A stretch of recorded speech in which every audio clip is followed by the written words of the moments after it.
देखिए तस्वीरें आप दिख रही हैं, प्रधानमंत्री के काफिले की तस्वीरें आपके सामने हैं। उनके कैवलकेड की तस्वीर आ चुकी है और प्रधानमंत्री अब आपको नजर आ सकते हैं थोड़ी ही देर में। पीछे आपको कुछ दौड़ते हुए सुरक्षाकर्मी दिखाई दे रहे होंगे। उन्हीं के बीच प्रधानमंत्री की गाड़ी होगी। मोदी मोदी के नारे आप देख रहे हैं, गूंज रहे हैं। लोग हवा में फूल बरसा रहे हैं, रंग अबीर गुलाल हवा में उड़ा रहे हैं।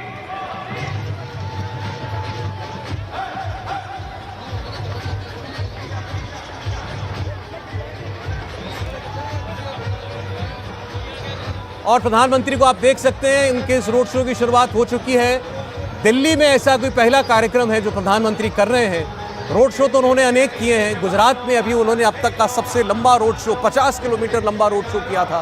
5 घंटे तक प्रधानमंत्री उस रोड शो में थे, एक खुली गाड़ी में सवार थे। और उस रोड शो ने भी अब उनकी जीत के मार्जिन में इजाफा करने में एक बड़ी योगदान दिया था। और यहाँ दिल्ली में आप देख रहे हैं उनको ये छोटा रोड शो करते हुए, लेकिन उनकी पार्टी कार्यकर्ताओं में उत्साह की कोई कमी नहीं है। वैसा ही जोश जैसे किसी चुनावी रोड शो में होता है। और प्रधानमंत्री भी बिल्कुल उसी अंदाज में आपको दिखाई दे रहे हैं, गाड़ी के पायदान पर खड़े हुए, दरवाजा खोलकर हाथ हिलाते हुए सड़क की ओर खड़े हुए लोगों की तरफ। इनमें आम लोग भी हैं, भारी तादाद में बीजेपी के कार्यकर्ता भी मौजूद हैं। बीजेपी के झंडे, बैनर आप देख रहे हैं। प्रधानमंत्री की ओर लोग फूल बरसाते हुए आपको दिखाई दे रहे हैं। तो नरेंद्र मोदी इस वक्त दिल्ली के इस रोड शो में, और देखिए दूसरी ओर भी जो लोग खड़े हैं उनको भी वो नजरअंदाज नहीं कर रहे, बिल्कुल उनकी ओर भी देखकर मुड़कर उन्होंने वेव किया। तो तैयारी जबरदस्त कर रखी है बीजेपी ने। पूरे रास्ते इसी तरह फूलों की वर्षा प्रधानमंत्री के ऊपर करने की पूरी तैयारी है। प्रधानमंत्री नरेंद्र मोदी का ये रोड शो पटेल चौक से होकर के एनडीएमसी कन्वेंशन सेंटर तक जाएगा। केवल आधा किलोमीटर का फासला है, इसलिए गाड़ी बहुत धीमी रफ्तार से आगे बढ़ रही है। कह सकते हैं 10-15 मिनट तो कम से कम इस रोड शो में बिताना चाहेंगे प्रधानमंत्री, ताकि जो लोग उनको देखने के लिए इकट्ठा हुए हैं और बहुत देर से लोग इंतजार कर रहे हैं, उनको कोई निराशा ना हो। तो प्रधानमंत्री अपनी पार्टी के कार्यक्रम में शामिल होने के लिए जा रहे हैं। और खासतौर पर गुजरात में जैसी जीत मिली, ऐतिहासिक जीत, और सारे रिकॉर्ड इस बार बीजेपी ने जीत के तोड़ दिए। 149 सीटों का रिकॉर्ड जो अब तक का बना हुआ था, 150 से ज़्यादा सीटें जीतकर बीजेपी ने वो रिकॉर्ड भी ध्वस्त किया गुजरात में। और उसके बाद प्रधानमंत्री ने एक अपने पार्टी वर्कर्स के बीच पार्टी कार्यालय में, मुख्यालय में तो धन्यवाद दिया ही था सबका। ये एक खास मौका है जब वो एक रोड शो भी कर रहे हैं। और बीजेपी से इस मौके को पूरी तरीके से भव्य रूप में आयोजित करना चाहती थी और वैसा किया भी है। आप सड़कों पर देखें, जहाँ जहाँ प्रधानमंत्री गुजर रहे हैं, जहाँ से भी आपको सड़क पर फूल ही फूल बिछे हुए नजर आएंगे। रंग उड़ता हुआ आपको हवा में, फिजा में रंग उड़ता हुआ आपको दिखाई देगा। और हर तरफ जहाँ आपकी नजर जाएगी आपको प्रधानमंत्री मोदी के ही कटआउट्स, उनके पोस्टर, बैनर दिखाई देंगे। अलग अलग थीम दी गई हैं। वोकल फॉर लोकल की थीम है, मेक इन इंडिया की थीम है, ग्लोबल विजन की थीम है, वसुधैव कुटुंबकम के साथ, और इसके साथ गरीब कल्याण। बीजेपी कहती है उनकी हर नीति के मूल में है गरीब कल्याण। और ये उनका आप रोड शो आप इस वक्त देख रहे हैं। और देखिए लोग कैसी तैयारी के साथ आए हैं। हाथों में सबकी बीजेपी के झंडे हैं, हाथों में तिरंगा है लोगों के। और दोनों तरफ की जो बैरिकेडिंग है उसको भी बीजेपी के रंग से और फूलों से सजाया गया है। पार्टी के कार्यकर्ता हाथों में फूल लेकर के आए हैं, फूलों की बरसात की जा रही है प्रधानमंत्री के ऊपर। और प्रधानमंत्री की गाड़ी आप देखिए चारों ओर से कैसे घिरी हुई है उनके सुरक्षा कर्मियों से। अभी वो एक रोड शो जो अभी कुछ दिनों पहले वो कर रहे थे दक्षिण में, और वहां पर उनकी गाड़ी के नजदीक एक उत्साही युवक जो है दौड़ करके पहुंच गया था। उसकी काफी चर्चा हुई थी कि कहीं उनके रोड शो में ये कोई सेंध तो नहीं है, कोई चूक तो नहीं है। हालांकि बाद में बताया गया कि ऐसा नहीं था, और बड़ा उत्साही युवक था। उसको रोकने की कुछ कोशिश पुलिस ने की, लेकिन वो उत्साह में पहुंच गया प्रधानमंत्री तक। प्रधानमंत्री ने उसके हाथ से फूलों की वो माला भी ले ली थी। लेकिन इस बार ऐसा कुछ ना हो, इसकी तैयारी जरूर दिखाई दे रही है। जिस तरीके से चौकस आपको वहाँ सुरक्षा के इंतजाम दिखाई दे रहे हैं, और सभी सुरक्षाकर्मी भी आपको दिखाई दे रहे हैं। तो प्रधानमंत्री का दिल्ली का ये रोड शो, अब इसके राजनीतिक पहलू और इसके राजनीतिक मायनों पर आज जरूर बात होगी। कांग्रेस पार्टी अभी से कटाक्ष में कह रही है कि ये सब कुछ बीजेपी को इसलिए करना पड़ रहा है क्योंकि वो राहुल गांधी की भारत जोड़ो यात्रा से घबरा गई है। राहुल गांधी तो लगभग 4000 किलोमीटर पैदल चले हैं और प्रधानमंत्री दिल्ली में केवल 500 मीटर का एक छोटा सा रोड शो करके क्या संदेश देना चाहते हैं, ये कांग्रेस पार्टी पूछ रही है। और उनका कहना है कि बीजेपी और प्रधानमंत्री नर्वस हो गए हैं राहुल गांधी से, उनकी इस यात्रा की कामयाबी से, और असुरक्षा की भावना में उनको आनन फानन में ये छोटा सा रोड शो निकालना पड़ा है। और उनका कहना है कि ये एक इवेंट क्रिएट करने की कोशिश है और एक खोखला इवेंट है, कामयाब नहीं होगा। बहरहाल ये कांग्रेस पार्टी कहेगी ही, क्योंकि वो विपक्षी पार्टी है और उसका धर्म है कि वो बीजेपी के खिलाफ बोले। और बीजेपी के लिए आज का दिन महत्वपूर्ण इसलिए है क्योंकि ये रोड शो तो एक हिस्सा बन गया, लेकिन आज का दिन महत्वपूर्ण है उसका कार्यक्रम जो शुरू होगा आज के बाद, जब प्रधानमंत्री कार्यकारिणी के वेन्यू पर पहुंचेंगे और वहां लगभग 350 अपनी पार्टी के तमाम शीर्ष नेताओं के सामने, सांसद, केंद्रीय मंत्री, मुख्यमंत्री, तमाम कार्यकर्ता नेताओं के सामने अपना विजन वो शेयर करेंगे इस साल के चुनाव को देखते हुए और अगले वर्ष होने वाले लोकसभा के चुनाव को देखते हुए। 2 साल लगातार 2014 और 2019 दो बैक टू बैक लोकसभा चुनावों में जिस तरीके की ऐतिहासिक जीत नरेंद्र मोदी को मिली है, उसके बाद इस तीसरे टर्म में 2024 में अपनी पार्टी के लिए वो क्या रूपरेखा पेश करते हैं, पार्टी कार्यकर्ताओं और नेताओं के सामने क्या लकीर पेश करते हैं, देते हैं, चुनाव में क्या मूल मंत्र लेकर के जाएं, दोनों बातों पर क्या काम हुए हैं, पार्टी का क्या विजन है, सरकार का क्या विजन है, नरेंद्र मोदी का क्या विजन है, ये लोगों तक कैसे पहुंचाया जाए। और इसके अलावा पार्टी का जो अपना काम है, चुनाव कैसे लड़ा जाए, पार्टी की मशीनरी को कैसे दुरुस्त किया जाए, जहां कमियां हैं उनको कैसे ठीक किया जाए, और जिन राज्यों में भी जीत हुई है, खासतौर पर गुजरात में, वहाँ से क्या सीख मिली है बूथ मैनेजमेंट को लेकर। वहाँ पन्ना प्रमुख के बाद अब पन्ना कमेटी का जो कॉन्सेप्ट कारगर तरीके से इस्तेमाल किया गया, वो और राज्यों में कैसे लागू किया जा सकता है, इम्प्लीमेंट किया जा सकता है, इसको लेकर के वहाँ इस राष्ट्रीय कार्यकारिणी में बात हो सकती है। 2 दिन का ये कार्यक्रम होगा। हमारे पॉलिटिकल एडिटर देवेंद्र आपको बता रहे थे, एक वर्ष में कम से कम 3 बार राष्ट्रीय कार्यकारिणी की बैठक होनी होती है। इस वर्ष ये पहली बार बैठक हो रही है और इस बैठक में आने वाले इस साल की विधानसभा चुनाव और अगले वर्ष होने वाले लोकसभा चुनाव पर ज़रूर मंथन होगा। इसके अलावा बीजेपी के राष्ट्रीय अध्यक्ष जेपी नड्डा, उनके कार्यकाल को लेकर को भी बात होगी। इस वर्ष उनका कार्यकाल बढ़ाया जाएगा अगले लोकसभा चुनाव तक के लिए, इस ऐसी पुख्ता जानकारियां अब आ रही हैं। और दिल्ली में आप देख रहे हैं प्रधानमंत्री की गाड़ी बहुत धीमे धीमे देखिए आगे बढ़ रही है, क्योंकि अगर नॉर्मल रफ्तार से चलें तो वो मुश्किल से 1 मिनट में पहुंच जाते उस कन्वेंशन सेंटर तक। इसलिए बड़ी धीमी रफ्तार में गाड़ी चलाई जा रही है ताकि जो लोग वहां पहुंचे हैं वो कम से कम जी भर प्रधानमंत्री को देख सकें। ये लोग खास तौर पर आए हैं प्रधानमंत्री का स्वागत करने के लिए। इनमें बीजेपी के कार्यकर्ताओं की अच्छी खासी तादाद है, तो आम लोग भी इसके अंदर शामिल हैं। देखिए कैसे आपको लोग दिखाई दे रहे हैं हाथों में फूल लिए, वो इंतज़ार कर रहे हैं कि प्रधानमंत्री की गाड़ी उनके बगल से गुजरे और वो उनके ऊपर फूल बरसा पाएँ। तो बीजेपी ने कोशिश की है, पार्टी ने, कि प्रधानमंत्री के इस छोटे ही सही लेकिन जितना भी उनका ये पब्लिक आउटरीच हो सकती है उसको कितना भव्य बना सके। और प्रधानमंत्री भी अपनी ओर से पूरी तरह मौका दे रहे हैं कि जो लोग यहाँ आए हैं वो उनको देख सकें। वो खुद उनका अभिवादन कर रहे हैं। देखिए कैसे लोक कलाकार लोकगीतों की थाप पर थिरक रहे हैं इस वक्त। ये देखिए अलग अलग वेशभूषा में लोग आपको दिखाई देंगे। गुजरात पतंग उत्सव,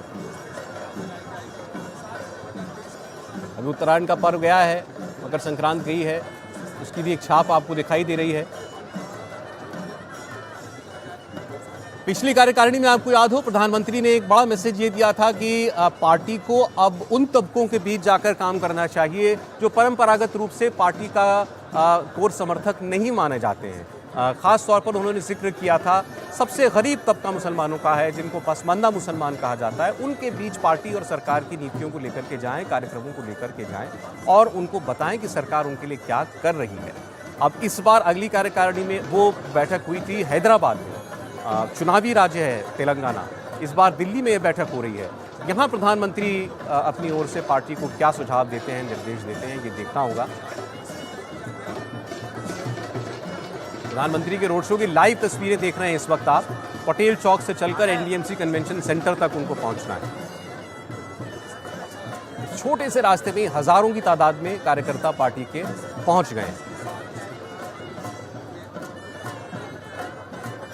चारों तरफ आप देख रहे हैं ढोल नगाड़ों की आवाज आपको सुनाई दे रही होगी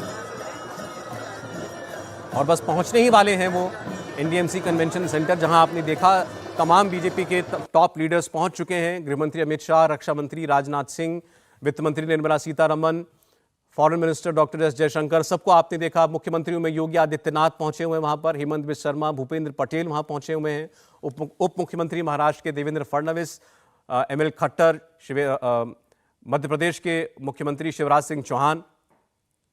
तो तमाम लीडर्स जो हैं वहां पर बीजेपी के पहुंच चुके हैं और अब प्रधानमंत्री भी लगभग पहुंच चुके हैं एनडीएमसी सेंटर। जी आप देख रहे हैं उनकी गाड़ी मुड़ रही है और वेन्यू के अंदर जा रही है जहां पर कार्यक्रम है। और आखिरी लम्हे तक आपने देखा, जब तक गाड़ी इस गेट के अंदर जा रही है तब तक प्रधानमंत्री इसी तरह गाड़ी के बाहर पूरा मौका देते रहे लोगों को कि जो भी व्यक्ति हैं आखिरी वक्त तक जो भी इंतजार कर रहा है उनका, वो उनको देख पाए। बल्कि अभी भी आप देखिए गाड़ी अंदर दाखिल हो चुकी है इस कन्वेंशन सेंटर के, इसके प्रांगण में, और प्रधानमंत्री अभी भी आपको गाड़ी के बाहर खड़े हुए दिखाई दे रहे हैं, गाड़ी के फुटरेस्ट पर आपको खड़े हुए वो दिखाई दे रहे हैं। और पार्टी के वर्कर्स के लिए ये एक बहुत बड़ा मौका होता है कि वो अपनी पार्टी के सबसे बड़े लीडर को इतनी नजदीक से देख पाए।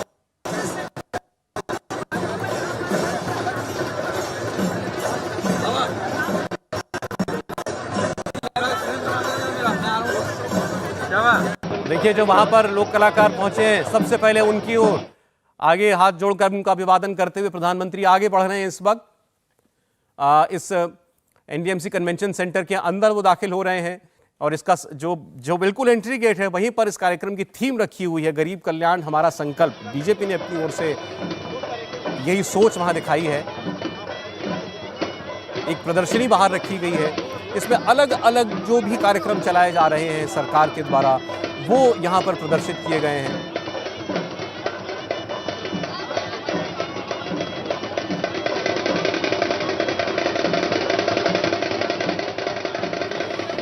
और देवेंद्र पराशर इस वक्त जुड़े हुए हमारे पॉलिटिकल एडिटर हमारे साथ, वो एनडीएमसी सेंटर में ही मौजूद हैं। प्रधानमंत्री पहुंच चुके हैं, अंदर दाखिल हो रहे हैं देवेंद्र। जी हाँ, निश्चित तौर पे। और बीजेपी की पूरी कार्यकारिणी जिस शख्स का इंतजार कर रही थी वो यहाँ पे पहुंच चुके हैं और उससे अंदाजा लगाया जा सकता है कि जो माहौल है वो किस प्रकार का। हमारे ठीक पीछे आप देख सकते हैं कि बीजेपी के राष्ट्रीय अध्यक्ष जेपी नड्डा के साथ लोगों का अभिवादन करते हुए, और वहाँ पे कुछ राजस्थानी वेशभूषा में उनका अभिवादन करने के जो खड़ी थी उनका भी प्रधानमंत्री नरेंद्र मोदी ने इस्तकबाल किया, उन्हें नमस्ते किया और अब सीढ़ियों से ऊपर चढ़ते हुए आगे जा रहे हैं। ठीक वही समय जो कि तय था कि राष्ट्रीय कार्यकारिणी की बैठक 4 बजे शुरू होगी और उस लिहाज से प्रधानमंत्री नरेंद्र मोदी 5 मिनट पहले इस राष्ट्रीय कार्यकारिणी की बैठक के लिए पहुंच गए हैं एनडीएमसी कन्वेंशन सेंटर। और वहां पर बीजेपी के राष्ट्रीय अध्यक्ष जेपी नड्डा के साथ वो खड़े हैं और राष्ट्रीय अध्यक्ष ने उनकी अगवानी की और अब प्रधानमंत्री नरेंद्र मोदी अंदर बैठक की तरफ जाते हुए, अंदर एक बहुत बड़ा हॉल है जिसमें कुल 350 लोग जो कि बीजेपी के कार्यकारिणी के सदस्य हैं वो यहाँ पे बैठ चुके हैं। और अब प्रधानमंत्री नरेंद्र मोदी जैसे वहाँ पे जाएंगे, मंच पे जाएंगे, फिर एक उम्मीद किया जा सकता है कि प्रधानमंत्री नरेंद्र मोदी के अंदर जाने के बाद अंदर का भी जो माहौल है वो किस प्रकार का होगा। और वहाँ पर फिर जब बैठक की शुरुआत होगी तो सबसे पहले राष्ट्रीय अध्यक्ष जेपी नड्डा का संबोधन होगा। जी सर। जी अंदर जो बातचीत होगी वो तो शायद बाहर नहीं दिखाई जा पाएगी देवेंद्र। अंदर का सिर्फ पहले विजुअल मीडिया को दिया जाएगा, उसे पब्लिक डोमेन में लाया जाएगा, इसके अलावा फिर मीडिया को बाहर कर दिया जाएगा। सौरभ, फिर जब बैठक शुरू होगी तो राष्ट्रीय अध्यक्ष का जो संबोधन होगा उस संबोधन के बारे में पार्टी के कोई नेता बाहर आकर ब्रीफ करेंगे कि राष्ट्रीय अध्यक्ष ने किन किन बातों को कहा। उसके बाद कोई एक प्रस्ताव पे चर्चा होगी, उस प्रस्ताव के बाद भी ब्रीफिंग करके ये बताया जाएगा कि कौन सा प्रस्ताव आया, उसके जो महत्वपूर्ण बिंदु थे वो क्या थे। तो राष्ट्रीय कार्यकारिणी की जो पूरी बैठक होती है वो इंडोर बैठक होती है। उन बैठकों के बारे में आधिकारिक तौर पे बाहर आकर पार्टी समय समय पर प्रेस कॉन्फ्रेंस के मार्फत बताते रहती है कि बैठक में क्या हुआ। और प्रधानमंत्री अंतिम दिन ही वहां पर संबोधन करते हैं अपना, या दोनों दिन बोल सकते हैं? अमूमन समापन भाषण देते हैं प्रधानमंत्री नरेंद्र मोदी। इसके अलावा क्योंकि बैठक में लगातार वो मौजूद रहते हैं तो बीच बीच में टिप्पणी भी करते रहते हैं। जैसे मान लीजिए कि राजनीतिक प्रस्ताव पे कोई चर्चा हो रही है, कोई बात कही जा रही है, उसमें प्रधानमंत्री नरेंद्र मोदी को कोई जोड़ना हो, आर्थिक प्रस्ताव पे कोई चर्चा हो रही है उसमें पीएम को कोई जोड़ना हो, संगठन को लेकर किसी मसले पर बातचीत हो रही है उसमें प्रधानमंत्री नरेंद्र मोदी को जोड़ना हो। तो अब तक के पहले के जो भी अनुभव हैं वो बताते हैं कि प्रधानमंत्री नरेंद्र मोदी सिर्फ बैठक में शिरकत नहीं करते पूरे समय, बल्कि लगातार पूरी तरह से वो इन्वॉल्व रहते हैं और उस बैठक को किस दिशा में जाना चाहिए उसके लिए समय समय पर टिप्पणी भी करते रहते हैं। लेकिन जो असली संबोधन होगा वो कल समापन भाषण पे होगा, जो बड़ा संबोधन होगा। बीच की बस टिप्पणियां होती हैं, छोटी छोटी टिप्पणी। देवेंद्र, एक बार दर्शकों के लिए आप फिर से बता दीजिए कि इस कार्यकारिणी का एजेंडा क्या है, क्या वो प्रमुख मुद्दे हैं जिन पर चर्चा होगी। और इस कार्यकारिणी की अगर बात करें तो उसमें जो हाईलाइट के लिहाज से आप समझ सकते हैं कि G20 पर एक महत्वपूर्ण प्रस्ताव रहेगा जिस पे चर्चा होगी।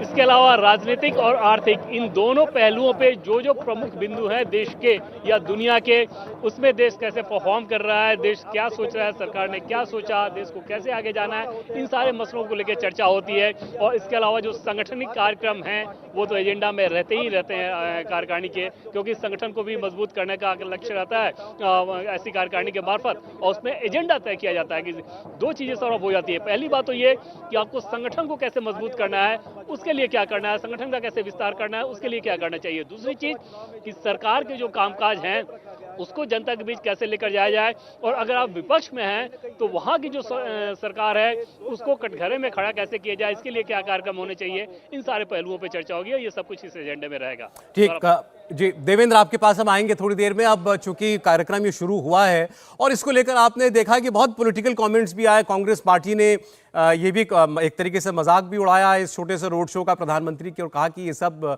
राहुल गांधी से डर करके बीजेपी को आयोजित करना पड़ा है। और राष्ट्रीय कार्यकारिणी हालांकि पार्टी आयोजित करती है, हर पार्टी अपने ऐसे छोटे बड़े कार्यक्रम करती रहती है। अब बीजेपी क्योंकि सत्तारूढ़ पार्टी है, सत्ता दल है, सत्ताधारी दल है, तो इसीलिए उसके कार्यक्रम की शायद चर्चा ज्यादा होती है। मेहमानों के पास चलते हैं। हमारे साथ जुड़ रहे हैं राकेश त्रिपाठी जी, भारतीय जनता पार्टी के राष्ट्रीय प्रवक्ता हैं। राकेश जी, स्वागत है आपका। अतुल पाटिल साहब हमारे साथ हैं, कांग्रेस पार्टी के राष्ट्रीय प्रवक्ता। अतुल जी, स्वागत है आपका भी। हमारे साथ दो वरिष्ठ पत्रकार हैं, हर्षवर्धन त्रिपाठी जी और राशिद किदवई साहब। हर्षवर्धन जी और किदवई साहब, आपका भी बहुत स्वागत है।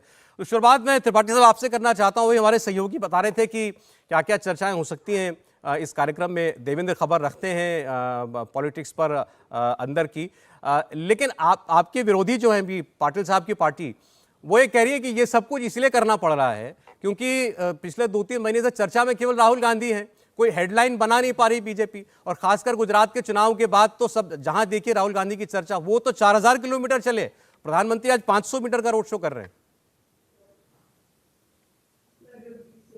देखिए सौरभ जी, किसी भी राजनीतिक दल के लिए लोकतांत्रिक प्रणाली का होना बहुत आवश्यक है कि किसी भी राजनीतिक दल में उसकी राष्ट्रीय कार्यकारिणी की बैठक हो, उसके राष्ट्रीय अधिवेशन हो, उनके कार्यकर्ताओं के बीच में बैठ करके विमर्श हो। दुर्भाग्य यह है कि भारतीय राजनीति में इस समय अन्य राजनीतिक दलों में इस लोकतांत्रिक प्रणाली का पूरी तरह से लोप हो गया है। भारतीय जनता पार्टी एकमात्र राजनीतिक दल ऐसा है जो नियमित अंतराल पर अपनी राष्ट्रीय कार्यकारिणी की बैठक, अपने प्रदेशों में प्रांतों की कार्यकारिणी की बैठक, उन नेताओं के साथ परामर्श, मुद्दे आधारित बातचीत, अपने राजनीतिक आर्थिक परिदृश्य पर प्रस्ताव और अपने समीचीन विषयों पर पार्टी के भीतर खुल करके चर्चा होती है। भारतीय जनता पार्टी में राष्ट्रीय कार्यकारिणी की बैठक कोई पहली बार हो रही है ऐसा नहीं है। नियमित अंतराल पर राष्ट्रीय कार्यकारिणी की बैठकें पहले से ही शेड्यूल होती है, और हर बैठक के बाद ये बैठक का एजेंडा क्या होगा, बैठक में कौन कौन लोग बोलेंगे, ये सारा ड्राफ्टिंग पहले से होती है। उनमें चर्चा होती है, विमर्श होता है, जो प्रस्ताव निकल आते हैं वो प्रस्ताव भी मीडिया के साथ हम साझा करते हैं। बहुत सारी बातें आपके रिपोर्टर ने जो कही वो निश्चित तौर पर पूरी सत्य है। दुर्भाग्य यह है कि कांग्रेस पार्टी में ये कल्चर पूरी तरह से समाप्त हो गया। कांग्रेस पार्टी में भी एक समय ऐसा था जब अधिवेशन होते थे, अभ्यास वर्ग होते थे, प्रशिक्षण वर्ग होते थे, जब वहां पर भी चर्चा होती थी। लेकिन पूरी तरह से जब परिवार को समर्पित होकर के पार्टी रह गई है तो उन लोगों को निश्चित तौर पर यह अनूठा लगता है कि भारतीय जनता पार्टी में यह कैसे हो रहा है। इतने बड़े बड़े नेता बैठ करके एक दूसरे को सुनते कैसे हैं। वहां तो केवल एक ही संवाद होता है कि राहुल जी बोलेंगे, सोनिया जी बोलेंगी, केवल परिवार के ही एक व्यक्ति बोलेंगे और बाकी सारे लोग वाह वाह वाह वाह करते रहेंगे। भारतीय जनता पार्टी में ऐसा नहीं होता है। यहाँ पे सभी कोई प्रस्ताव रखेगा, कोई इसका समर्थन करेगा, कोई इसमें प्रतिरोध होगा, कोई आपत्ति होगी तो आपत्तियां दर्ज कराएंगे। ये भारतीय जनता पार्टी का एक डेमोक्रेटिक सेटअप है। नहीं देखिए, कांग्रेस पार्टी को बोलने का मौका इसलिए मिला क्योंकि त्रिपाठी जी, कांग्रेस पार्टी को बोलने के लिए इसलिए मौका मिला, उनका ये कहना है कि 500 मीटर का रोड शो दिल्ली में करके बीजेपी क्या हासिल करना चाहती है। उनका कहना है कि ये असुरक्षा दिखाता है पार्टी की और प्रधानमंत्री की, और ये मजाक है रोड शो के नाम पर जो किया है।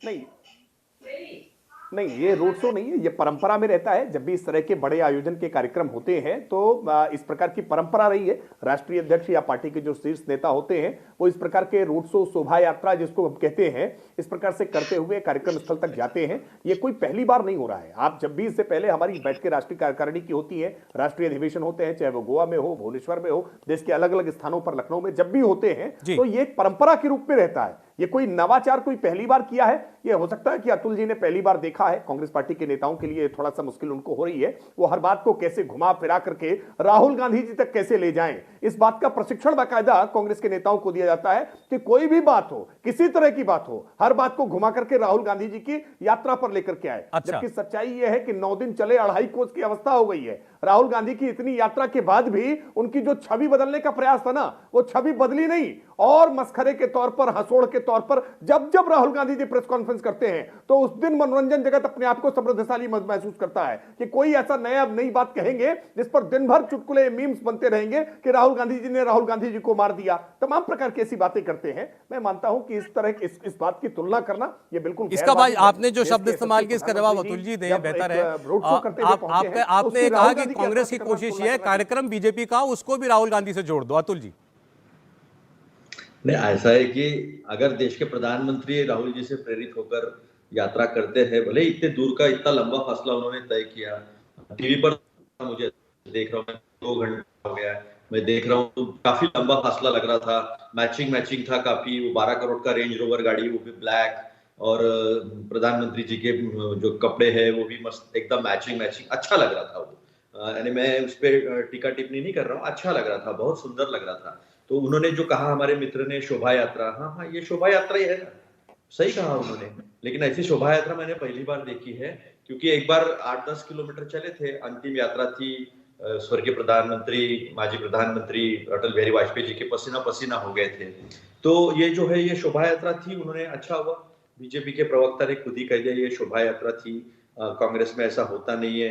तो जितने झूठ है, आपने जितने झूठ राहुल जी के बारे में गढ़े हैं, वो नैरेटिव सेट नहीं हो पाया है जनता में, ये भी आपने देखा है। बिल्कुल स्मृति ईरानी जी ने जो चिढ़कर बौखलाहट में कहा था कि विवेकानंद जी के स्मारक पे नहीं गए थे, फिर उसका वीडियो आया, फिर टी शर्ट के बारे में बात हुई, फिर शूज के लेस के बारे में बात हुई। ऐसे कितने सारे बातें हैं जो बात हुई। लेकिन अच्छा लग रहा है कि अगर वहां पर प्रधानमंत्री मोदी के अलावा नड्डा जी की भी बात हो, राजनाथ सिंह जी की भी बात हो, उनकी भी बारे में बात हो, वो कार्यकर्ताओं से बातचीत करें मन की बात छोड़कर, अच्छा लगेगा। अगर उनको ऐसा, आपको ऐसा लगता है कि ऐसा नहीं हो रहा है, तो एक आध प्रेस कॉन्फ्रेंस जनता के साथ की बातचीत की भी हो जानी चाहिए। वो भी 8-9-10 प्रेस कॉन्फ्रेंस राहुल गांधी जी की हो चुकी है, वो भी एक प्रेस कॉन्फ्रेंस हो जाए तो अच्छा लगेगा ना। दिक्कत क्या है? प्रधानमंत्री जी ने देश की जनता के साथ बात करनी चाहिए।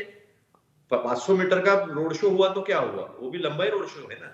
अच्छा देखिए, इन्होंने राहुल जी के बारे में बोला, आपने प्रधानमंत्री के बारे में बोला। व्यक्तिगत टिप्पणी से आगे बढ़ते हुए एक बात दिख रही है साफ, कांग्रेस पार्टी हो या बीजेपी, इस वर्ष होने वाले विधानसभा चुनाव और अगले साल होने वाले लोकसभा चुनाव के लिए दोनों पार्टियां पूरी तरीके से अब इलेक्शन मोड में आ चुकी हैं। शायद बीजेपी पहले से तैयारियां कर ही रही होगी, लेकिन एक पब्लिक इवेंट जो है वो जरूर हमें दिखाई दिया है। प्रधानमंत्री जब दिल्ली में इस ऐसे कार्यक्रम में हमें शामिल होते हुए दिखाई देते हैं, और राहुल गांधी तो अब यात्रा निकाल ही रहे हैं पिछले कई महीनों से। हर्षवर्धन जी के पास जाना चाहते हैं। हर्षवर्धन जी, तो माने अब देश भी पूरी तरीके से चुनावी मोड में आ गया? देखिए सौरभ जी, अभी आज ही सुबह किसी ने मुझसे कहा कि चुनाव पहले होते थे तो जिस वर्ष में लोकसभा के चुनाव रहते थे तो उस वक्त हम लोग उस मोड में जाते थे। लेकिन नरेंद्र मोदी जी ने थोड़ा परिपाटी राजनीति की बदली, और हम मीडिया वालों को भी थोड़ा सा बदल दिया है कि देखिए 2024 में लोकसभा चुनाव है और हम लोग अभी से उसकी चर्चा कर रहे हैं। लेकिन आज का ये जो रोड शो कहा जा रहा है और आज की जो भारतीय जनता पार्टी की राष्ट्रीय कार्यकारिणी है, इसको थोड़ा देखने समझने की जरूरत है। नरेंद्र मोदी लीड कर रहे हैं, लीडरशिप पोजीशन पे हैं, वही भारतीय जनता पार्टी के पूरे 2024 के कैंपेन को लीड करेंगे, ये तो सामने दिख ही रहा है। मुझे जरा बस 30 सेकंड दें हर्षवर्धन जी, मैं आता हूं। अंदर की तस्वीरें इस वक्त आ रही हैं कन्वेंशन सेंटर के। प्रधानमंत्री मंच पर हैं, उनके साथ हैं पार्टी के अध्यक्ष जेपी नड्डा, और जो पार्टी के प्रेरणा स्रोत हैं पंडित दीनदयाल उपाध्याय, श्यामा प्रसाद मुखर्जी। उनकी तस्वीरों के सामने उन्होंने पुष्प अर्पित किए हैं। अब एक दीप उन्होंने प्रज्वलित किया है। तो अंदर की ये तस्वीरें आई हैं जैसा, लेकिन अभी बता रहे थे हमारे साथी देवेंद्र पराशर कि एक तस्वीर तो कुछ एक अंदर से आ सकती है, लेकिन इसके अलावा अंदर जो बातचीत होती है वो केवल पार्टी के बीच होती है। ऐसे ही पिछली बार जब हैदराबाद में ऐसी बैठक हुई थी तो ये बाहर आकर पार्टी के लोगों ने बताया था कि प्रधानमंत्री ने क्या बोला, लेकिन प्रधानमंत्री की बात जो है वो एक्चुअली टेलीकास्ट नहीं होती है, उसका कोई वीडियो जो है वो सामने नहीं आता है। जेपी नड्डा जी के लिहाज से बात करें तो ये महत्वपूर्ण है, उनका कार्यकाल 1 साल के लिए बढ़ाया जाएगा क्योंकि चुनावी वर्ष है, अगले साल आम चुनाव होने हैं। उनका कार्यकाल बढ़ाने को लेकर के खबरें जो हैं वो लगभग पुख्ता हैं। और ये अंदर की तस्वीर आप देख रहे हैं, पार्टी के तमाम टॉप लीडर जो हैं वो अगली पंक्ति में खड़े हुए दिखाई दे रहे हैं आपको। गृहमंत्री अमित शाह, रक्षा मंत्री राजनाथ सिंह, योगी आदित्यनाथ, नितिन गडकरी, कुल 350 लोग जो हैं वो इस राष्ट्रीय कार्यकारिणी का हिस्सा है। जी हर्षवर्धन जी। जी सौरभ जी, तो मैं वही कह रहा था कि जो ये राष्ट्रीय कार्यकारिणी है वैसे तो प्रतिवर्ष होती है और भारतीय जनता पार्टी के लिए बहुत सामान्य है, या किसी भी दल के लिए है। कुछ दल नियमित तौर पर करते हैं, कुछ दल कभी कभी करते हैं, लेकिन करते सभी राजनीतिक दल हैं। ये कहना कि कोई एक दल करता है ये ठीक नहीं होगा। लेकिन भारतीय जनता पार्टी अपनी राष्ट्रीय कार्यकारिणी को कैसे देखती है वो मैं थोड़ा सा डिस्क्राइब करना चाह रहा हूं, बताना चाह रहा हूं। देखिए, भारतीय जनता पार्टी में जब हम कहते हैं कि कैसे लीडरशिप दिखती है, अब लगभग तय है कि जगत प्रकाश नड्डा जी को 1 साल का विस्तार मिलने वाला है। पार्टी उन्हें फिर से 2024 के एक तरह से कहें कि कैंपेन में अध्यक्ष के तौर पर आगे देख रही है। लेकिन आप मंच देखेंगे तो हर मंच का जितने सत्र होंगे, जो 2 दिन की एग्जीक्यूटिव है उसमें जितने सत्र हैं, उसमें जो राष्ट्रीय महत्व के उनके नेता हैं उनके लिहाज से वो मंच तैयार होता है। ये पहली कार्यकारिणी नहीं, इसके पहले भी। जैसे यहां आपको देखिए, प्रधानमंत्री नरेंद्र मोदी और जेपी नड्डा जी दिख रहे हैं, राष्ट्रीय अध्यक्ष और प्रधानमंत्री।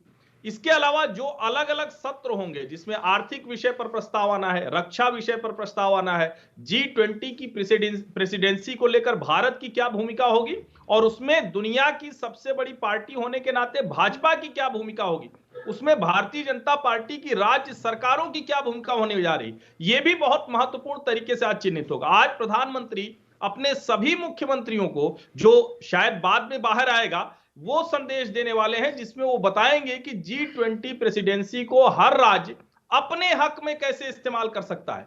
अच्छी बात यह है कि इसमें भी एक मुकाबला है। जो भारतीय जनता पार्टी शासित राज्य हैं उसमें हर मुख्यमंत्री चाहता है कि इसमें हम प्रधानमंत्री के सामने अपने नंबर बढ़ाएं। यहां एक और जो बड़ी बात होगी, जो पीएम की अपनी स्कीम्स हैं, जो एस्पिरेशनल डिस्ट्रिक्ट्स हैं और उनके साथ जो स्कीम्स जुड़ी हुई हैं, उन पर बहुत गंभीरता से चर्चा होने वाली है। सांसदों का रिपोर्ट कार्ड इसमें आने वाला है। यह पूछा जाएगा कि 2024 की तैयारी को लेकर और जो सरकार की स्कीम है इसको लेकर आप किस तरह से अपनी कॉन्स्टिट्यूएंसी में आगे बढ़ें। जो नेशनल चैलेंजेज हैं उसको लेकर भारतीय जनता पार्टी कैसे आगे बढ़ने वाली है, इस पर प्रधानमंत्री बोलेंगे। जाहिर है उनका भाषण तो अंतिम दिन होगा, लेकिन वो अपना इनपुट पहले से भी देते हैं और अभी इसके बीच में भी, जैसा जो देवेंद्र जी ने बताया, वो निश्चित तौर पर बताते हैं कि कहां कहां क्या क्या रह गया है, क्या और करना है। तो भारतीय जनता पार्टी के इस रोड शो पर 500 मीटर हो, 1 किलोमीटर हो, इसको अलग तरह से पार्टी देखेगी कांग्रेस। लेकिन मूल बात यह कि 2024, 2023 के 9 राज्य और हो सकता है 10वां जम्मू कश्मीर भी जुड़ जाए, उन राज्यों की विधानसभा चुनावों के लिए आज से प्रधानमंत्री ने अभियान शुरू कर दिया है। अभी जनवरी आधा शुरुआत हुई है और इसी से उन्होंने शुरुआत कर दी है। उनकी नजर बहुत साफ है। ये 9 राज्य प्लस 1 कहें तो ये बड़ा महत्वपूर्ण है, एक तरह से कहें 24 के लोकसभा चुनाव के। अब चूंकि आज हम बीजेपी की इस राष्ट्रीय कार्यकारिणी की बात कर रहे हैं, राहुल जी की भारत जोड़ो यात्रा की निरंतर चर्चा चलती रही है पीछे, राशिद जी के पास जाना चाहते हैं। सवाल राशिद जी 2 हैं। एक तो बीजेपी और कांग्रेस दोनों ये क्या पॉलिटिकल मैसेजिंग कर रही हैं देश के सामने और अपनी लाइक माइंडेड पार्टीज के सामने, और दूसरे ऑर्गेनाइजेशनल लेवल पर कौन सी पार्टी कितनी तैयार दिखाई देती है? जी सौरभ जी, देखिए जैसा अभी हमारे मित्र हर्षवर्धन त्रिपाठी जी कह रहे थे, हर राजनीतिक दल का एक काम करने का एक तरीका होता है और ये पूर्व नियोजित होते हैं। इनकी पहले से बहुत ज्यादा प्लानिंग होती है कि भाजपा की जो राष्ट्रीय कार्यकारिणी की मीटिंग हो रही है, कांग्रेस की अगले महीने रायपुर में होने वाली है, एक ऑल इंडिया कांग्रेस कमेटी का महाधिवेशन होने वाला है, तो इन सबकी तैयारियां होती है। इसको हम अगर दूसरे राजनीतिक दल से जोड़े या उसकी गतिविधियों से जोड़े तो मेरे ख्याल से मुनासिब नहीं होता। ये जो भारत जोड़ो यात्रा है और जो भाजपा का कार्यक्रम है या प्रधानमंत्री ने रोड शो किया, उसका कोई बीच में कोई तालमेल नहीं है कि ये एक दूसरे का एक काउंटर बैलेंस हो। ये बात हमें समझनी चाहिए। दूसरी बात ये कि देखिए, भाजपा को हो सकता है कि सत्ता का बड़ा सुखद एहसास हो रहा हो राज्यों में और केंद्र में भी, लेकिन आने वाली घड़ी जो है वो कठिन है। अभी त्रिपुरा का चुनाव है जहां ऐसा लग रहा है कि वाम दल और कांग्रेस एक तरीके से मिलजुल के वापसी कर सकते हैं, और देखिए वैचारिक चैलेंज है कि जहां भाजपा की सरकार हो, छोटा राज्य त्रिपुरा, लेकिन क्या भाजपा वहां से सत्ता से बाहर हो जाएगी? उसके साथ साथ कर्नाटक में चुनाव है, तो फिर एक बड़ा प्रतिष्ठा का चुनाव है और वहां भी कांग्रेस जो है मजबूत स्थिति में नजर आती है। उसके बाद वर्ष के अंत में जो मध्य प्रदेश का चुनाव है, वहां के ऊपर भी तकरीबन यही बात कही जा रही है। होगा क्या ये तो बाद में पता चलेगा।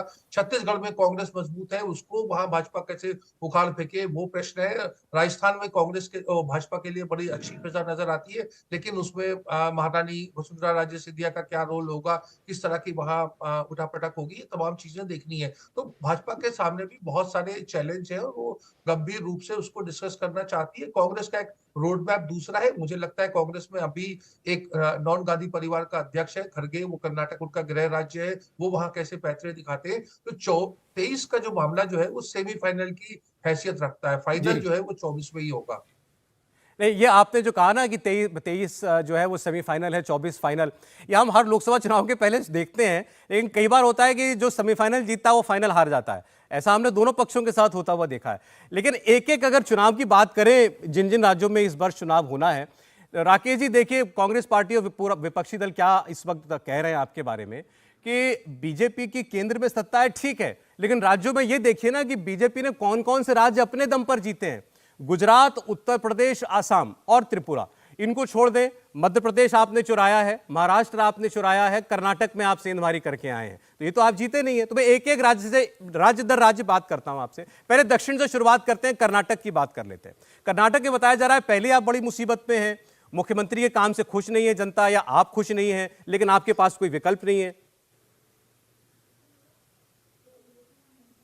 नहीं, ऐसा नहीं है। देखिए, कर्नाटक भारतीय जनता पार्टी के लिए एक परसेप्शन हुआ करता था कि भारतीय जनता पार्टी उत्तर भारत की पार्टी है, हिंदी बेल्ट की पार्टी है। ऐसे कई सारे परसेप्शन भारतीय जनता पार्टी ने तोड़े हैं। जैसे शहरी क्षेत्र की पार्टी है, पढ़े लिखों की पार्टी है, लेकिन भारतीय जनता पार्टी ने कई सारे परसेप्शन, सबका साथ, सबका विकास, सबका विश्वास और सबका प्रयास, इस नारे को जब दिया, एक परसेप्शन उसमें यह भी जुड़ा करते थे कि भारतीय जनता पार्टी अल्पसंख्यक विरोधी पार्टी है। सारे परसेप्शन एक एक करके टूटे हैं और भारतीय जनता पार्टी ने अपना विस्तार पूरा किया है। दक्षिण भारत में भारतीय जनता पार्टी ने बहुत तेजी से अपने पैर बढ़ाए हैं, चाहे वो आंध्र में हो, तेलंगाना में हो। भारतीय जनता पार्टी ने केरल में अपनी मजबूत प्रेजेंस बनाने का प्रयास किया है। हम पूरी तरह से आश्वस्त हैं कि कर्नाटक एक मजबूत गढ़ के तौर पर भारतीय जनता पार्टी के लिए उभर कर सामने आया है। हम कर्नाटक में जब भी चुनाव होंगे तो भारतीय जनता पार्टी एक मेजोरिटी के साथ फिर से वहां सरकार रिपीट करने का काम करेगी। ठीक वैसे ही जैसे उत्तर प्रदेश में एक लंबे समय से परंपरा रहती थी कि जो पार्टी सत्ता में रहेगी वो पार्टी की सरकार रिपीट नहीं हो पाएगी। 37 वर्षों का रिकॉर्ड तोड़ करके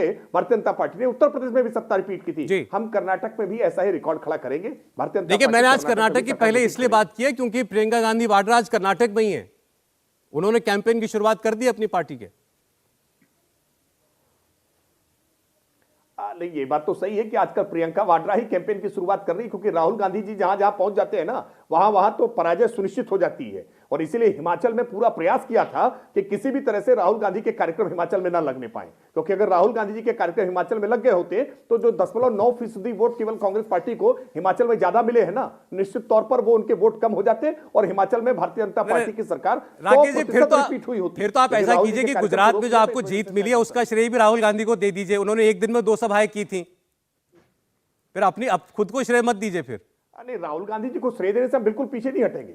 देखिए, आज कांग्रेस पार्टी की जो दशा है वो महात्मा गांधी जी का जो वक्तव्य था ना कि देश की आजादी मिल गई, कांग्रेस एक आंदोलन था, अब इसको समाप्त कर देना चाहिए। महात्मा गांधी जी की उस बात को अगर वस्तुतः कोई जमीन पर उतारने का काम कर रहा है तो वो राहुल गांधी जी कर रहे हैं। अच्छा, राहुल ठीक। गांधी जी कांग्रेस को पूरी तरह से समाप्त करके ही दम लानेंगे, वो महात्मा गांधी जी की बात को पूरा करेंगे। अच्छा, ठीक है। अतुल जी से कर्नाटक के बारे में एक बार जरा राय लें। आपका तो लगता हुआ राज्य है कर्नाटक, प्रियंका जी आज वहां पर हैं। बीजेपी के लिए देखिए, ठीक है, राज्य को रिटेन करना बड़ी बात होगी कर्नाटक को, लेकिन बीजेपी के लोग ये कहते हैं कि हमारी सबसे बड़ी सरदर्दी ये थी कि हम येदियुरप्पा जी का क्या करें। हमारे सबसे बड़े नेता थे, उनके साथ जाना भी मुश्किल था, उनको हटाते थे तो दिक्कत होती थी। हमने वो परेशानी दूर कर ली है, इसलिए इस बार चुनाव में बहुत दिक्कत नहीं होगी। ऐसा कि येदुरप्पा जी तो खदाने खोदते थे। ये 40% की सरकार है, महाराष्ट्र की 50 खोखों की सरकार है, तो ये तो सबको पता है। लेकिन मेरा एक आक्षेप है ये राष्ट्रीय कार्यकारिणी पे, ये सरदार वल्लभ भाई पटेल का इस्तेमाल सिर्फ वोटों के लिए करते हैं, क्योंकि सरदार वल्लभ भाई पटेल जी का वहां पे तस्वीर नहीं है। तो ये जो है मैं जनता के ध्यान में लाकर देना चाहता हूं। और दूसरी बात, लोकतंत्र उस पार्टी में नहीं है जिसमें चुनाव होते हैं। ब्लॉक से लेकर राष्ट्रीय स्तर तक चुनाव हुए और लोकतंत्र उस पार्टी में जनता को पता भी नहीं चला इनका अध्यक्ष चुना गया नहीं चुना गया, किसी को पता भी नहीं चला। तो रही बात बीजेपी के बारे में, उन्होंने कहा ये बुद्धिमान लोगों की है। बुद्धिमान लोगों की नहीं भाई, आपकी इमेज सेठो धन्ना सोटो की पार्टी की है और पहले से यही कहा गया है। तो ये सच्चाई भी है और ये तो खुल के सामने आई 2014 के बाद। रही बात कर्नाटक की, कर्नाटक इस बार कांग्रेस अपनी अकेले के बदौलत मेजॉरिटी में आ रही। कर्नाटक भी आएगा और मध्य प्रदेश भी आएगा और हिमाचल प्रदेश, हरियाणा, इसके चुनाव ऐसे ही होते हैं, थोड़े वोटों से ही कोई भी पार्टी जीतती है। हरियाणा भी आप बाल बाल बचे थे। तो आप जितनी पाटिल साहब, बाकी राज्यों पे मैं आता हूं, कर्नाटक की थोड़ी बात करें। क्या हम इसको तय ना माने कि आप और जेडीएस अभी भी साथ साथ हैं? नहीं, जेडीएस और हम जो है वो साथ साथ है, लेकिन एक सच्चाई मैं आपको ये बता दूं कि हमारे पास मेजॉरिटी होगी, लेकिन हम अपने जितने भी साथी पार्टीज है, जितने भी साथी दल है, उनको साथ में लेकर चलने की पहले भी भावना रखी है, अभी भी भावना होने रखी है। आज बीजेपी की अवस्था यह है कि बीजेपी के पास कोई साथी दल बचा नहीं है, कोई साथी दल बचा नहीं, सब ने उनको छोड़ के चले गए हैं। तो ये वास्तविकता है। और ये वास्तविकता क्यों है? ये वास्तविकता इसलिए है क्योंकि ये अमरवेल जैसे है, जिसके पेड़ पर पले बड़े हैं उसी को खा गए हैं। तो ये भाजपा की सच्चाई उनके हर साथी दल को पता चली है, इसलिए सब छोड़ के गए और अभी जनता भी छोड़ के, और जरूरत पड़ेगी तो कोई इनके साथ आएगा नहीं, ये भी आपको लगता है। एक बार जरा हर्ष जी से कर्नाटक की हम बात कर लें। कर्नाटक में मुख्यमंत्री को लेकर के बड़ी चर्चाएं हम सुनते रहते हैं हर्षवर्धन जी, और ये चुनाव में, इस वर्ष होने वाले चुनाव में माना जा रहा है कि जैसे पिछली बार तो तीनों दल अलग अलग लड़े थे, बाद में कांग्रेस और जेडीएस एक साथ हो गए। इस बार अगर पहले से ही प्रीपोल अलायंस हो जाता है अपोजिशन में, तो बीजेपी के लिए अच्छी खासी मुसीबत हो सकती है। नहीं, निश्चित तौर पर अगर कांग्रेस और जेडीएस मिलकर पहले से चुनाव लड़ते हैं तो मुश्किल हो सकती है। लेकिन एक पहलू और है, कर्नाटक बहुत बदल गया है। कर्नाटक को हम लोग जहां से देख रहे हैं, जेडीएस की जो, जिसको हम कहते हैं ना, उनके जो मजबूत पॉकेट्स थे, वहां उनकी पकड़ जितनी तेजी से कमजोर हुई है, उसकी तरफ राजनीतिक विश्लेषक ध्यान नहीं दे रहे हैं। नंबर एक। नंबर दो ये कि जेडीएस को खुद अब ये लगने लगा है कि क्या कांग्रेस के साथ बहुत लंबी राजनीति की जा सकती है। और तीसरी जो महत्वपूर्ण बात है, जो आपने अपने सवाल के जरिए पूछा था कि येदियुरप्पा जो एक वहां के फैक्टर हो गए थे, भारतीय जनता पार्टी के लिए मुश्किल ये थी, उबला आलू थे, न उगलते बनते थे न निगलते बनते थे, भ्रष्टाचार के आरोप थे, बहुत बड़े नेता, लिंगायत समुदाय का बहुत बड़ा वोट, उससे भारतीय जनता पार्टी निकल कर आगे आ गई। अब येदियुरप्पा इस स्थिति में नहीं है कि खुलेआम विद्रोह कर दें, क्योंकि अपने बेटे के राजनीतिक भविष्य का भी सवाल है। और भारतीय जनता पार्टी के कैडर की एक जो बड़ी बात रही है, वो हमेशा राष्ट्रीय पार्टियों की रहती है, लेकिन चूंकि कांग्रेस का क्षरण बहुत ज्यादा हो गया, इसलिए उनके साथ वो लंबे समय से गायब हो गया। भाजपा से निकलकर कोई नेता बहुत बड़ा नेता नहीं बन पाता है। यहां तक कि जब उन्होंने अपनी पार्टी राज्य की बनाई थी, तब भी वो सफलता उनको नहीं मिली थी। अब एक फैक्टर और है जिसको हम लोग बेल्लारी ब्रदर्स के नाम से जानते हैं, जिनको हम रेड्डी ब्रदर के जानते हैं। अब उनके भाई जो जनार्दन रेड्डी हैं, उनके भाई और उनका जो राइट हैंड है, जो श्री रामुलु रेड्डी हैं, वो किस तरह से आगे बढ़ेंगे? क्या उनमें इतना साहस होगा कि वो सब कुछ छोड़कर उनके साथ चले जाएंगे? मुझे ऐसा लगता नहीं है। मुझे लगता है कि ये सिर्फ पोस्चरिंग है। उनकी बनाई पार्टी सिर्फ एक, जिसको हम कहते हैं ना, कहीं कहीं कुछ कुछ 2-4 जिलों में उनका प्रभाव है कर्नाटक में। कुल मिलाकर चुनाव कांटे का होगा, लेकिन जेडीएस कांग्रेस के साथ जाएगी ही जाएगी, ये मैं अभी मानने को तैयार नहीं। अच्छा, चलें, ठीक है। अब समय चूंकि कम रह गया है, तो राशिद जी को जिम्मेदारी मैं बहुत सारे राज्यों की एक साथ देने जा रहा हूं। सबसे पहले मध्य प्रदेश, आप सर, मध्य प्रदेश, राजस्थान, छत्तीसगढ़, तीनों के बारे में इस वक्त आपको क्या विचार लगता है वो बताएं। लोग कह रहे हैं एमपी तो बीजेपी पिछली बार ही हार गई थी, तो इस बार तो कोई सवाल ही नहीं कि दोबारा वो आ जाए। राजस्थान में लोगों का मानना यह है कि बीजेपी जरूर लौटेगी, कांग्रेस की हालत बहुत खराब है, अंदर बहुत लड़ाई झगड़ा है और लोग भी उससे परेशान हो चुके हैं। छत्तीसगढ़ को लेकर बहुत कुछ सुनते नहीं है, लेकिन रमन सिंह ने जरूर ये दावा किया है कि 5 साल बहुत है छत्तीसगढ़ में कांग्रेस पार्टी के लिए, लोग ऊब गए। ये देखिए जरा फैसला तो नवंबर में तीनों राज्यों को होगा, लेकिन अभी प्रथम दृष्टि में जो राजनीतिक स्थिति नजर आती है वहां राजस्थान में कांग्रेस बिल्कुल ढलान पे है। वहां पर सत्ता परिवर्तन तकरीबन सामने नजर आ रहा है। जिस तरीके का अगर आप वहां जाएं और लोगों से बात करें, ये 2 राज्य जो है यहाँ पर कांग्रेस मजबूत नजर आती है। हिंदी भाषी प्रदेश है छत्तीसगढ़ और मध्य प्रदेश, और मध्य प्रदेश में और भी ज्यादा प्रतिष्ठा दांव में लग जाती है, क्योंकि इतने सारे ज्योतिरादित्य सिंधिया, नरेंद्र सिंह तोमर, शिवराज सिंह चौहान, और वो भाजपा का एक बड़ा सेंटर रहा है। गुजरात के बाद अगर कोई राज्य है जहां भाजपा की बहुत तगड़ी पकड़ रही है शुरुआत से ही मध्य भारत के दिनों से, वो मध्य प्रदेश है। एक साइकोलॉजिकल इम्पैक्ट होगा, और उसके बाद जैसा हम देख रहे हैं कि भाजपा के पास बहुत ज्यादा अलाइज नहीं है 2024 के लिए। उस स्थिति में भाजपा को अपने बूते पे ही 272 या उससे ज्यादा सीट लानी पड़ेगी, क्योंकि गठबंधन की सरकार मुझे लगता है भाजपा के लिए मुश्किल है। तो एक बहुत बड़ी चुनौती वाला साल है। सेमीफाइनल मैंने ऐसे नहीं कहा था, वो इसलिए कहा था कि अगर भाजपा का प्रदर्शन इन राज्यों में अच्छा नहीं रहा तो भाजपा को और नरेंद्र मोदी जी को बहुत ज्यादा मेहनत करनी पड़ेगी। देखिए जो एक ये होती है ना, प्रो इनकम्बेंसी भी बहुत ज्यादा एक फैक्टर रहता है। उसके बाद 10 साल के बाद फिर 15 साल के लिए नरेंद्र मोदी जी का प्रयास होगा कि भाजपा अपने बूते पे सत्ता में आए। वो एक बड़ा चैलेंज नजर आ रहा है। जी समय इतना ही था, नहीं तो और बहुत विस्तार से बात हो सकती थी। मैं शुक्रिया करूंगा त्रिपाठी जी का, हमारे साथ जुड़े। पाटिल साहब आपका, हर्षवर्धन त्रिपाठी जी और राशिद साहब आपका बहुत धन्यवाद हमारे साथ जुड़ने के लिए। इंडिया टीवी हर वक्त हर जगह डाउनलोड करने के लिए सर्च करें India TV news Google play store या ऐप स्टोर पर।